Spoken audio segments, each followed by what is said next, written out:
Hello everyone, FPL Raptor here and welcome back to another video on my YouTube channel. In today's video we have my Game Week 13 team selection. I'm looking to bounce back after Game Week 12's Red Arrow. I've got 2 free transfers and plenty of places that I could potentially use them. If you are enjoying the content here on this channel, please do remember to like, comment and subscribe. But without further ado, let's jump into it.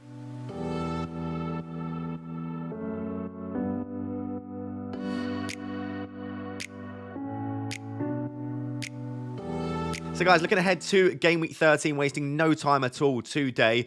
I'm currently lining up in a 3-5-2. I've got 0.3 million in the bank, 2 free transfers, and currently, I say only because I've seen people with a lot more, only 2 flagged players, one of which I'm not overly concerned with. We'll discuss all of that today. I don't know yet whether I'll be using 1 free transfer or 2. I'm not really opposed to either, and I do really want to try and strengthen my team as much as possible going into this busy period now. Game Week 14, 15, and 16 are all in the space of 7 days because we have a midweek deadline. So I really do want to try and get my team in a good position going ahead from Game Week 14 and beyond. The team is currently rated at 93% according to Fantasy Football Hub, but not the best predicted points for this week. If you do want to sign up to Fantasy Football Hub, they're currently offering a Black Friday deal, 30% off as per usual if you use my link in the description, but also an additional 30-day free trial. So if you want to test Hub before you sign up for the paid version, you want to just give it a bit of a trial first, now is the time to do it. You can get 30-day free trial. There will be a link down below in the description. So looking at Game Week 13, the team looks horrendous, I'll be completely honest, and that's not just because I don't have Erling Haaland, although, of course, that is a key omission in my team, considering that he has performed very well recently. Yes, he's picked up a couple of penalties, which has made the scores a little bit higher, but on top of that, he has also looked a lot better in recent weeks. So that is, of course, a key omission. We will discuss Haaland in today's video, and I do have a route back to him. I have a couple of routes, and we'll discuss that as well. But even if we ignore that, we just have a lot of players with tricky fixtures. I mean, most of my team is playing away from home, and I also do have a few clashes in my team. For example, I currently have Cash and Son both in my team. So I don't think this will be a particularly high scoring week. That being said, sometimes the team can look perfect on paper and you can score 25 points. Sometimes you're like, this week looks terrible for my team, and then you come away with 80 or 90 points and a massive green arrow. So just because it doesn't look great on paper doesn't necessarily mean anything, but I'm not overly optimistic just looking at the team at the moment. If we start with the goalkeepers, I mean, every week now I'm going to be playing Areola, not only because Turner has lost his place, but just the fixtures coming up for Areola are very good. I do definitely think at some point it is worth potentially making a transfer, especially if you're playing a late second wildcard, to remove one of Turner and Areola, probably Turner, just because I don't think Areola's great. I mean, West Ham are still in the bottom 5 for expected goals conceded for defences this season. After the next 4 or 5, the fixtures do turn for West Ham, and Turner doesn't feature at all. So do you want to play Areola every single week based on what we're seeing from West Ham at the moment? Not particularly. And West Ham have a lot of injuries, mainly to their attackers, but that could make them even weaker defensively. So I'm not a massive fan of playing Areola every single game for the rest of the season. And at some point, if I have a free transfer, I probably will sort out the goalkeeper spots. But this week, Areola against Burnley away could definitely be worse. When we move on to the defence, obviously the key thing to discuss at the moment is Matty Cash. For a couple of reasons, right? Aston Villa's fixtures from this week do take a turn for the worse, and specifically from Game Week 15 onwards, I really don't like their fixtures. In fact, the only fixture that I do really like coming up is their Game Week 18 fixture against Sheffield United at home. But other than that, no, I don't really want to have Matty Cash in my team. And there are a lot of other defenders around that price point, or some even cheaper, that do offer a lot of attacking potential and also clean sheet potential as well. He is currently flagged. I will remember to flash on the screen a tweet from FPL Villain, who is an inside source for Aston Villa, and he's been correct on multiple occasions. So definitely trustworthy. He firstly tweeted to say the reason that Matty Cash was flagged is because he decided not to travel on international duty, purely because he didn't want to further aggravate the shoulder issue that he picked up against Forest. And do bear in mind that he played the week after he picked up that shoulder injury. So since picking up the injury, he has played in the Premier League. And he's then said after that, Cash has returned to training this week and will be fit for the weekend. So we have got confirmation that despite the fact that he has a flag on him, obviously wait for the press conference, but it looks like Cash will be fit and available. That being said, he could potentially be a sell anyway, even if he was fit and available. As I said, with the fixtures coming up, I wasn't that keen on holding on to Cash. I love Gahey, I love Trippier, we'll discuss in a second. Taylor's cheap, but Simicast and Cash in my defence, I'm not massive fans of moving forward. If I were to sell Cash, we'll discuss this in kind of the next section when we look at my watch list. There are a couple of players that I'm looking at, but both are more expensive than Cash. One of them I can't get to in one move, which is Saliba. I'm actually 0.1 short of that. Another one is Reece James, but his fixture this week isn't great, and he's a bit of an injury risk, I suppose, moving forward, although he does look a little bit fitter this time around. So the two players that I would really want to move to are both more expensive. And when I look at downgrades, do they have a great fixture this week? Most of them don't. And even longer term, do I think they'll definitely outscore Cash? I'm just not convinced. And obviously in Game Week 14, Cash plays against Bournemouth away. So do I want Cash this week? No. Do I think Villa will concede? Absolutely I do. It's one of the reasons I think Son's actually still a decent captaincy shout. But do I see many better places to move for this week? I'm not overly convinced. The only one that I would say, do you know what? It's an upgrade. It's good for this week and beyond is Saliba. I can't do that in one move. Yes, I could go for Gabriel, but I just think every week you're just not sure if he's going to be in the team or not. And it feels like the weeks where he could be rotated are the weeks where they have the best chance for a clean sheet because they feel like they can rest him in those games. So for now, I think the plan is probably to keep Cash. I am semi-tempted by moving to Reece James. If I could move to Saliba in one go, I may do. The other thing to note is, if I make a midfield transfer in downgrade, I would then have the funds with my second free transfer to do Cash to Saliba. And that then becomes a temptation. That being said, again, am I overly thinking that Arsenal are going to keep a clean sheet away at Brentford? Maybe less so. And if that is the case, do I just wait one more week, reassess what happens with Villa and with Cash, and give myself another week to make that decision? So at the moment, probably just about planning to keep Cash, but I could maybe be convinced to sell him. As I said, Tsimikas is also a slight issue for me, just because, again, in a similar way to Gabriel, yes, Tsimikas is first choice, but is he going to play every week? No. And every single week you've got that worry about maybe even the slightly easier fixtures, those are the weeks that he's going to be rested and rotated. So I don't feel the need to sell Tsimikas this week because he's on the bench. And then from Game Week 14 to 16, they have some pretty nice fixtures, Liverpool. But longer term, especially going into that busy Christmas period, Tsimikas needs to be sold because I need players that I can rely on that are going to play midweek and at the weekend as well. And I don't want to have to keep checking the team sheet. A player that I do really like for a cheaper price is someone like Pinnock. Yes, he won't play in blank Game Week 18, but it's a player with some attacking threat, playing for a decent defence, and you just know every single week Pinnock will turn up and start. So Cash and Tsimikas across the next few weeks, I could see myself selling. As I said, Taylor just doesn't need to be sold for now because he's got a good fixture in Game Week 18. And outside of that, I don't need him in any given week. Even when I've got injuries and issues, most weeks I don't really need to rely on Taylor. And then that leaves Gahey and Trippier, who I'm a lot happier with, right? Mark Gahey playing in a great defence, good fixtures, although they do start to run out soon, right? There's only a few more fixtures now for Palace that we actually like. From sort of Game Week 16 onwards, the fixtures aren't perfect for Palace, but he's very reliable, good for bonus points, bit of attacking threat. For now, and especially this week, I don't feel the need to take him out. And Trippier is an interesting one because I do think Newcastle are struggling a little bit at the moment with the injuries. We don't know if he'll play right back. We don't know if he'll play left back. If he plays at left back, is his attacking threat and bonus potential lower? Potentially it could be.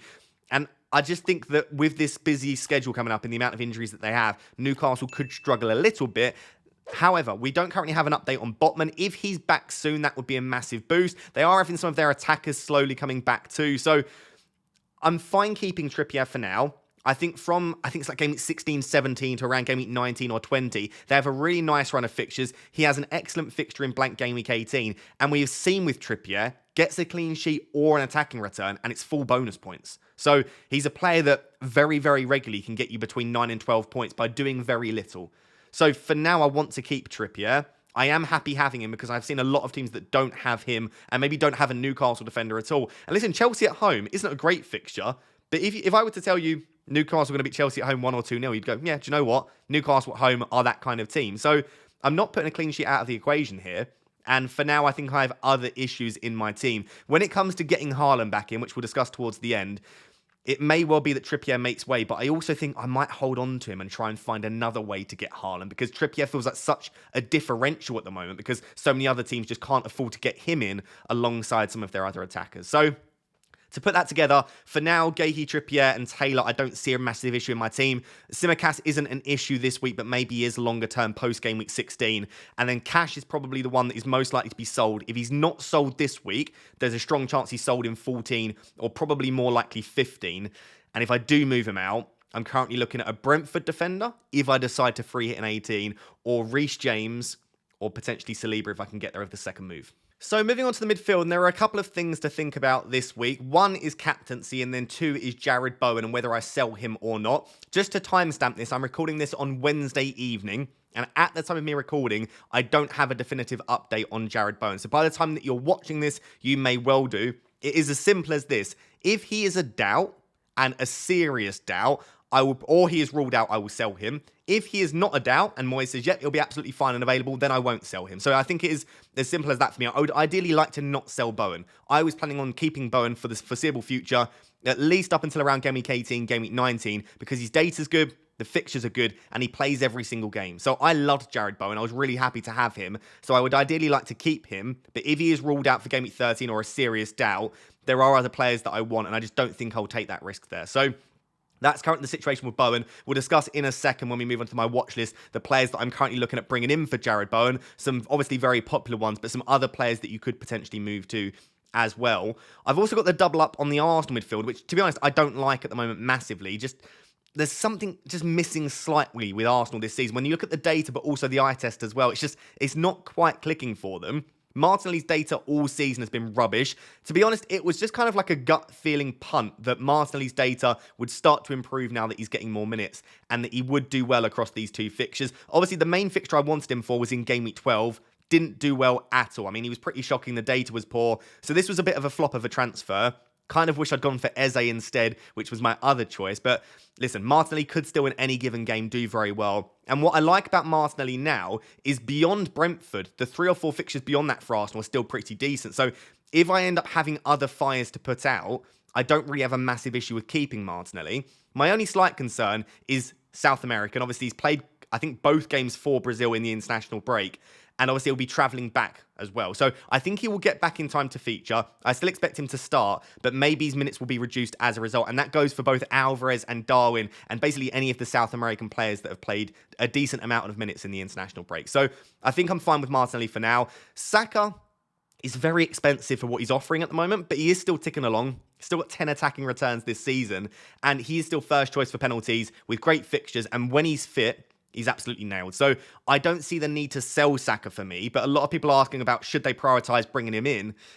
I'm not convinced at the moment. I'm not seeing quite enough from him. I would rather Mbeumo. I would rather Palmer. When you take into account price, obviously if they're all the same price, maybe less so, but I see other places that you could potentially use those transfers. So am I okay with having Saka and Martinelli? Absolutely. Not over the moon though, and I could definitely see myself in the next 2 or 3 game weeks selling one, if not both, if I don't start to see more from Arsenal. Because again, I do need a route back to Haaland, and I'm heavily assessing all of my players to work out who is the most disposable one to get back there. So for the time being, they're fine. Happy to keep them for the next 3 or 4, or happy to sell one or both as well. Then it comes down to Son and Salah, who, to be honest, are my 2 choices for captaincy this week. I don't feel comfortable captaining an Arsenal player. I was considering Bowen, but I think even if he's confirmed to be fit, I'm just a little bit worried around his injury, so Bowen won't be a captaincy option now. Whoever I bring in for Bowen also won't be. So realistically, when I look at my team, it is Son or Salah. The fixture is definitely in favour of Son. I know Man City are a little bit suspect sometimes defensively, but at home, City are a pretty decent defence. And whilst Salah has a great record against Man City, I'm almost certain it's better at Anfield. Salah's better at Anfield.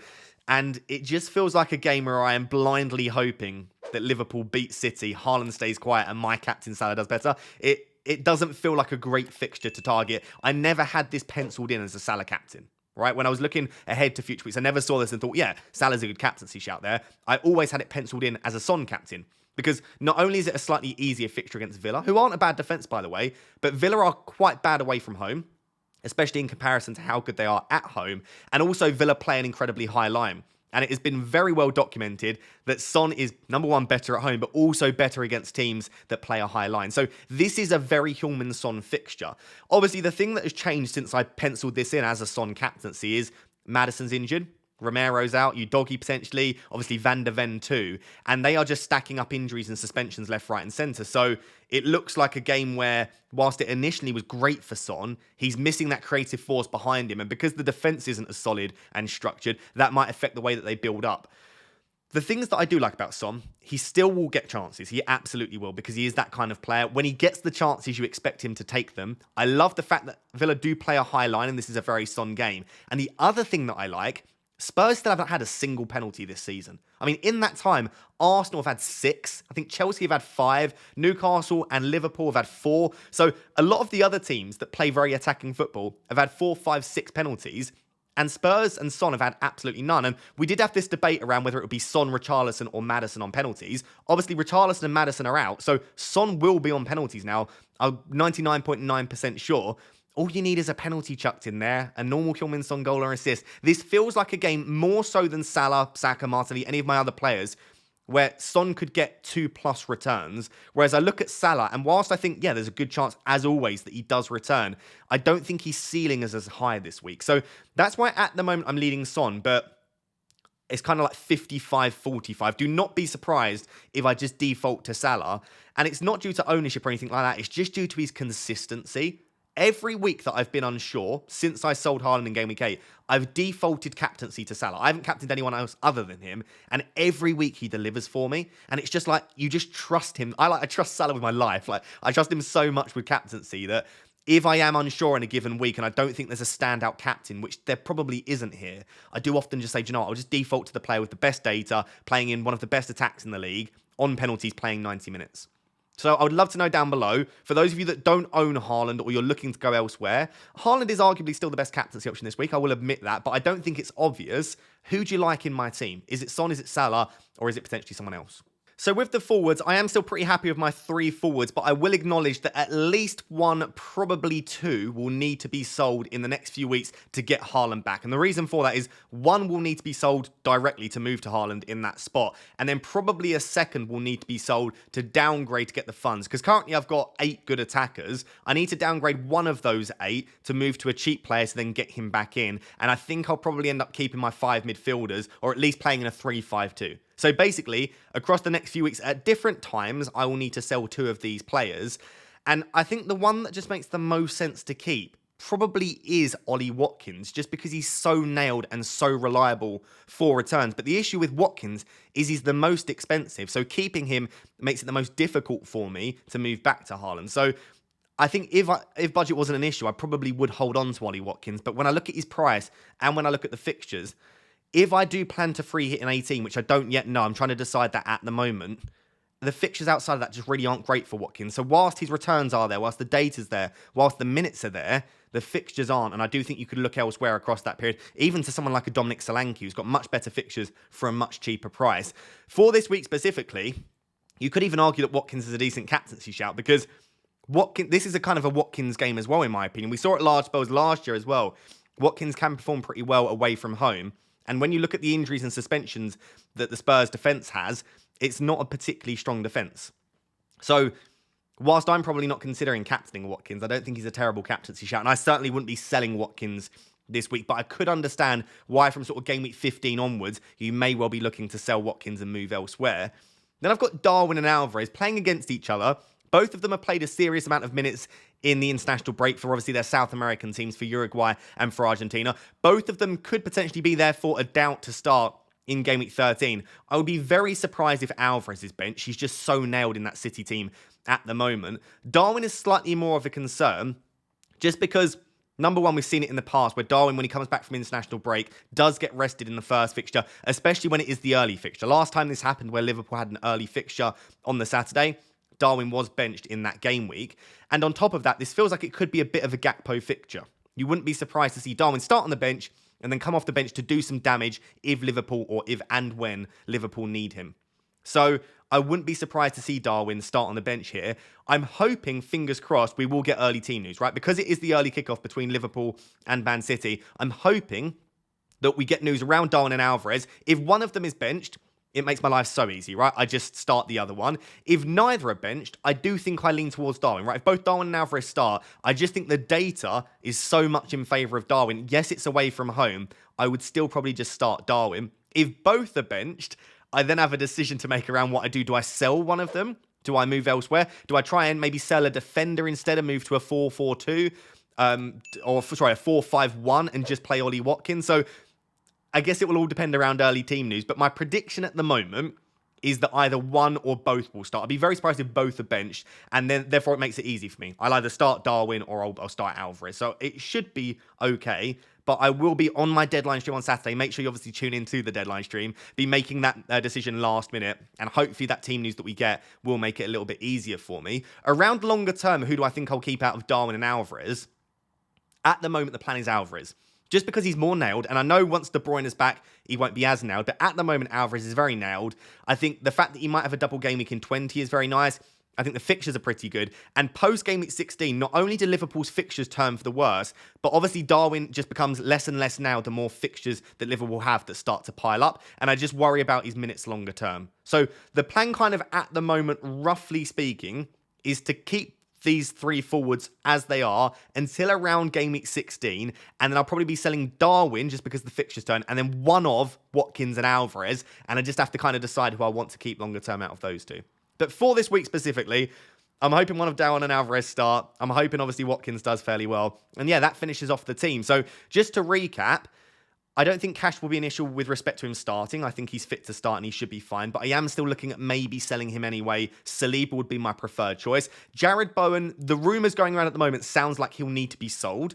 If he does need to be sold, I have a few different options that I can move to, which we'll discuss in the next section. And that may well free up the funds for me to be able to do cash to Saliba. So probably the plan at the moment is to use one free transfer to sell Bowen. But if he's fit and available, it may well just be to do cash to someone like a Reece James or someone else like that in the one move, and then maybe roll the second free transfer to game week 14. So let's take a look at my watch list and talk about what those transfers might look like. So moving on to my watch list, I've tried to keep this as short as possible in each section and just really focus on those players that I want to bring in for game week 13 and beyond, going into the busy Christmas period as well. And with the defence, I really don't want anyone massively yet at the moment anyway, other than Saliba. I don't trust Gabriel just because I think he could get rotated more than it is worth having him ahead of someone like a Saliba. And even defenders from other teams, just clean sheets are so difficult to predict at the moment. There seem to be a real lack of clean sheets, and there just don't seem to be many good value assets in the game that have the fixtures, the attacking threat, and the clean sheet potential. It feels like you're sacrificing with a lot of them, and I just feel like Saliba is a very solid pick to cover the Arsenal defence. So for the time being, that's the move I want to make. But of course, as I said, I can only afford that if I make a downgrade on Bowen or somewhere else to move from cash to Saliba. And on top of that, I am then investing even more money in my defence when I already own Trippier, which makes it even more difficult to then get back to Haaland. So these are things I need to think about, but I do think Saliba will be coming in for me at some point. The other option I have is to move for a Reece James, who's £0.1 million cheaper, obviously much more attacking threat than Saliba. And to be honest, Chelsea's defence has been very good this season. They're currently in the top 4 for expected goals conceded. So I like the idea of Reece James. Yes, he's an injury risk. Yes, there's always a chance that he gets a one-pointer, and he'll probably make more cameos than someone like a Saliba would, right? If Saliba misses out, there's a good chance he doesn't feature at all. If Reece James misses out, which he probably will over this busy period, there's always a chance he comes off the bench. So there are risks associated with him, but he just has such a high upside. If I don't move for either of those, and I decide that I do want to commit to a game week 18 free hit, which I've not yet decided at the moment, Pinnock could be a really nice move because the fixtures are good for Brentford. They're a good defence. He carries some attacking threat. And on top of that, there could be a double game week in game week 20 for Brentford. So I like the idea of Pinnock. It would then commit me probably to a game week 18 free hit, which I don't necessarily dislike. And then I would be in a really good position for the probable double game week in game week 20. So those are the 3 players that I'm currently considering for the defence.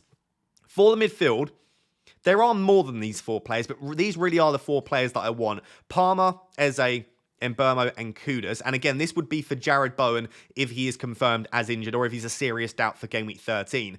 I just think Mbeumo and Palmer just have everything. They've got the fixtures. At the moment, Palmer has the pens. Of course, Mbeumo does too. They have some set pieces. They have the minutes. I mean, it is all there for them. The underlying data is really, really strong. But if I'm going to prioritise one, it is absolutely Mbeumo. I mean, Mbeumo is the golden child of FPL content creators. He's got everything we want, right? 90 minutes, pens, fixtures, data. He's just perfection in an FPL player. And on top of that, he's super cheap still as well. I mean, even with all the price rises, still a really cheap option. So for me, if I am to take Bowen out, it's got to be Mbeumo that's prioritised. Yes, he doesn't have a great fixture this week, but from game week 14 onwards, you are going to want Mbeumo in your team. It just moves the transfer 1 week closer, which I don't have a massive issue with. I'm also looking at Palmer as well, because that would free up more money, of course, but I may well bring in Palmer in game week 15 or 16, and it may be for another player like a Martinelli, a Saka, or a Son, which is probably my route back to Haaland. So at the moment, the plan is in Mbeumo this week, if Bowen's out, and then Palmer in and around game week 16 or 15 or 16, which gives me my route back to Erling Haaland. The other 2 players that I like is Eze and Kudus. Eze in particular, the fixtures are there short term. He's got penalties, 90 minutes again, assuming that he's fit enough to play the 90 minutes on a regular basis, which I think he should be. So Eze is like a a slightly worse option, slightly worse version of Mbeumo to me. He has everything that you would want in a player, but I just think his fixtures are a little bit shorter term. The sort of horizon that you would want to own Eze for is a little bit shorter than an Mbeumo or a Palmer. So for that reason, I think I prefer the other two players for now. And I do really like Kudus. In the absence of BOWEN, if BOWEN is out, of course, and maybe if Antonio is out longer term, again, I don't have a timeline at the moment on these West Ham injuries, but Kudus he was already pretty nailed, but he will be absolutely nailed with the injuries that they have. There's a chance he plays as a false nine. He won't be on penalties, which some people have been asking, but it just makes him even more nailed. And I still think that West Ham will score goals in the absence of BOWEN and Antonio. So Kudus is a potential option as well, but I just think I want the penalty takers and the slightly more nailed options longer term in Palmer and Mbeumo. And I think Mbeumo has to be the priority for me. And then with the forwards, it's Erling Haaland, right? I want Haaland back in my team. I don't necessarily want him this week, right? The only reason I would want him is to stop the comments because they are quite tedious for people saying Haaland's going to punish you, right? He is a great asset. He has always been a great asset. The plan was to bring him back in game week 16. And at the moment, I could adapt this plan, but at the moment, the plan is still to bring him back in game week 16, which we'll discuss in the final section. But I don't see a need to do it this week, and I don't see an obvious route to do it this week for me. If I were to get an injury to Son or Salah or something between now and the deadline, then maybe that is my route back. But for now, I think he can wait a few more game weeks. And then the other player that I have been considering is Solanke, but I think I'm okay with my forwards for now. And I think with the BOWEN potential injury and my defence looking a little bit rugged, I think there are better transfers to make elsewhere than bringing in Dominic Solanke. So that's the plan at the moment. Palmer and Mbeumo and Saliba coming in across the next few weeks. Haaland coming in at the expense of some other players.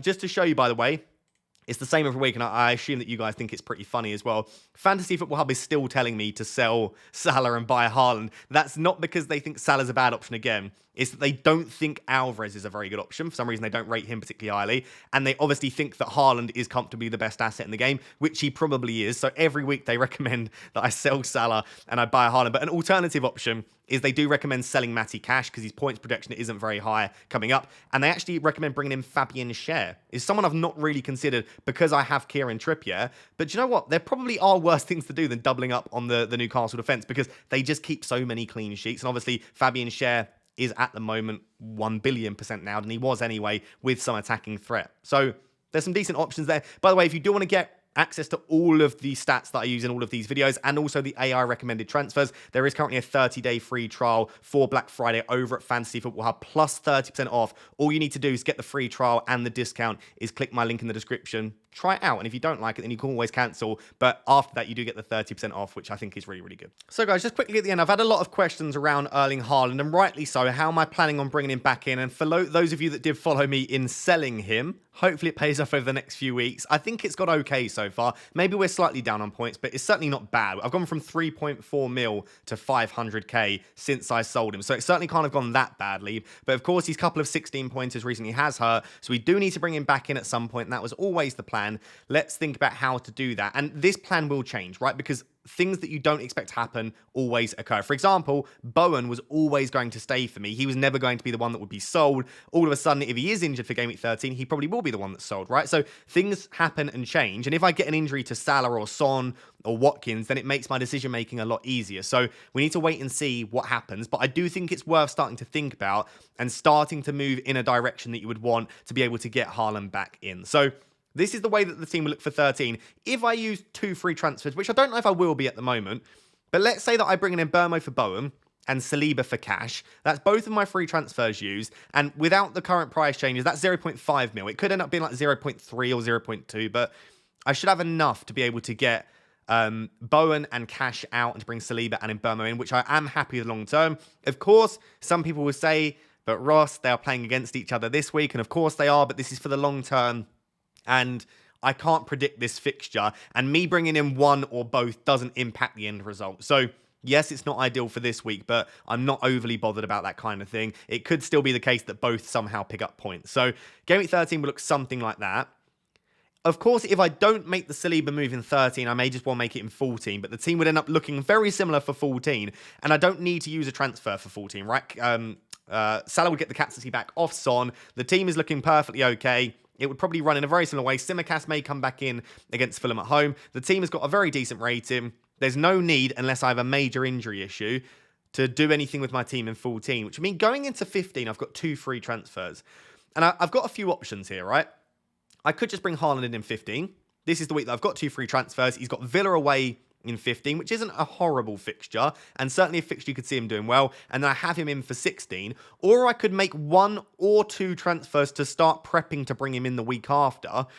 I think what I'm currently planning is probably 1 free transfer in 15 to then leave me 2 in 16 to decide how I want to bring him back in, and it will probably be for a -4. So what I kind of have to decide in 15, and I think it's something you'll have to decide as well if you're looking to bring Haaland back in, is who makes way, right? Because you can't own everyone. And we spoke about this when we wildcarded in Game Week 8 or 9. Someone has to make way. And for us, that was Erling Haaland. But now he's coming back in. Someone else has to go in the other direction. And a lot of people probably point to Trippier. And I would agree he may well be the more obvious one, especially with some of the issues that Newcastle are having. But he's the cheapest. And I've looked ahead, and actually selling Trippier sometimes still doesn't allow me to get Haaland back in the amount of moves required. And I also kind of like Kieran Trippier for this spell coming up. Especially sort of if I don't free hit an 18. I think this little spell here is absolutely lovely. And I still think he's an excellent option. So really, I'm probably looking at one of my attackers. So it's probably going to have to be Son, Salah, Saka, or Watkins. Darwin will be sold anyway to then move to Haaland. But one of those 4 is going to have to be sacrificed to be able to get Haaland back in my team. And I would probably make that decision in Game Week 15. So let's say, although I don't really like it, we do Ollie Watkins to Archer, right? Not because I want him for that week, but I've got 2 free transfers to use anyway. Let's say that the plan is something like Ollie Watkins to Archer, play the team as it is, and that leaves me 4.1 in the bank. So for Game Week 16, I've got 2 free transfers and 4.1 in the bank. I want to go into 16 with money in the bank and 2 free transfers so that getting Haaland back in doesn't require too much surgery. And the team still looks really good there. Of course, I do have the option. Salah would be captain, by the way, in this week. But I do have the option to sell Son because he has West Ham, Newcastle, and then Forest away. If Spurs aren't looking great, then I could sell Son. The other option I have is to sell Saka. If Arsenal still aren't quite clicking or I don't really want him in my team, then I've got that option as well. Martinelli will probably be sold anyway in order to get him back in. But I've got a few different options in here. So let's say that it's Watkins that makes way. Could be one of the other players. Going into this game at 16, this is roughly what the team will be looking like. Now, Darwin has to go for me because I don't think I can sell Alvarez before Luton. And I like him for Palace at home. And then I like him beyond that as well.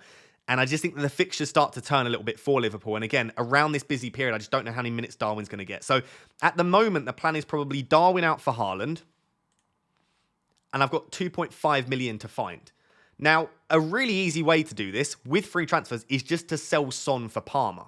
But I may not end up wanting to do that. So another way that I could do it, I currently have enough for this, but I know for a fact I obviously won't by the time all the price changes happen, is Martinelli to Palmer. But again, taking into account price changes, I'm probably going to need to find a bit of funds then with another move, which will be for a -4. So for a -4, I need to find a little bit more money. And it could end up being something as simple as like Turner to Shakosha. It could end up being something as simple as there's probably no other overly simple moves outside of that. Potentially Trippier down, I do decide, or Tsimikas, if I can find like a 4.3 or 4.4 million pound defender that I want to bring in, I could do that. So that, like, there are a couple of ways to do it, but I'll decide around that point. But I guess this is just to show, because there's no point planning this in too much detail. That's my rough route back to Haaland. If we just go back here, in game week 13, I just make moves based on this week, right? I sell BOWEN, I sell cash, whatever I need to do. In 14, I don't need to make a move, so I roll. And then in 15, that's when you start prepping with 1 or 2 free transfers. You either take out Son, Saka, or Watkins. And just to show you how it can look in the other direction, right? If I do Archer back to Watkins, and I actually sell Son here, let's say I sell Son for, I don't know, let's say Palmer. That's the move that I do instead. Keep Watkins, lose Son, bring in Palmer for game week 15. The team would look very similar, just have Palmer instead of Son. I'd have 4.7 in the bank, but I would be moving towards a 3-4-3 then by keeping Alvarez, Watkins, and Darwin, and obviously looking to bring Haaland back in 16. So skipping them back to game week 16. If I then bring Haaland in as I planned for Darwin, Alvarez would then be the one that would be in the starting 11. And what I would then need to do is basically remove Martinelli. And I think I would still be able to bring in like just an okay player. I've got 5.8, but it may well be that at this point I decide, you know what, I want to go like really cheap all the way down, bring in like a cheap player, and then I'm actually going to have a little bit of money in the bank to play with, and I'll be lining up in a 3-4-3 instead. It would just mean that I don't have a fifth midfielder and I lose Heung-min Son. So these are some of the things that I'm thinking about. Price changes will affect this, injuries, rotation, different things to think about. It won't necessarily be that the team looks exactly like that, and that is my exact route back to Haaland. But what is most likely is we're probably looking at, maybe with free transfers we can get away with it, but more likely than not, it's probably going to be a -4 in game week 16, and thinking about using one of my transfers in 15 to always to start to move back there. And of course, Cole Palmer, assuming he's still an option, then is going to be a great route to do that, because you've got a starting player that you are happy playing pretty much every week for 5.2 or whatever he is at that time. If Palmer is no longer an option, it makes everything a little bit more difficult, because getting back to Haaland, you can't bring in like a mega cheap player to facilitate it. You're probably looking at like Gordon as the cheapest option, or maybe someone like an Eze, and then again, that does make it a little bit trickier. So I'll leave it there. That is my rough route back to Haaland. I do have one. I could get there actually in game week 15 if I wanted to, but I'm really eyeing up game week 16. Of course, bringing Haaland back in and handing him the armband against Luton away will feel very nice, and then I don't have to worry about Erling Haaland ruining my rank every single game week. So let me know what you think of that plan, and also let me know what your plans are for game week 13 down below. So guys, there you have it. That is my game week 13 team selection. A little bit about my transfer plans, my watch list, and also my plan to get Erling Haaland back in the next few game weeks. If you did enjoy today's video and you got any value from it, please do smash a like. Let's aim for 2,000 likes. Make sure to subscribe as well. I do really, really appreciate the support. And also make sure to check out Fantasy Football Hub. As I said, currently 30% off and a 30-day free trial as well. So do make the most of that Black Friday deal. Until next time, which will be my deadline decisions video tomorrow. Thank you very much for watching. Cheers. Bye-bye.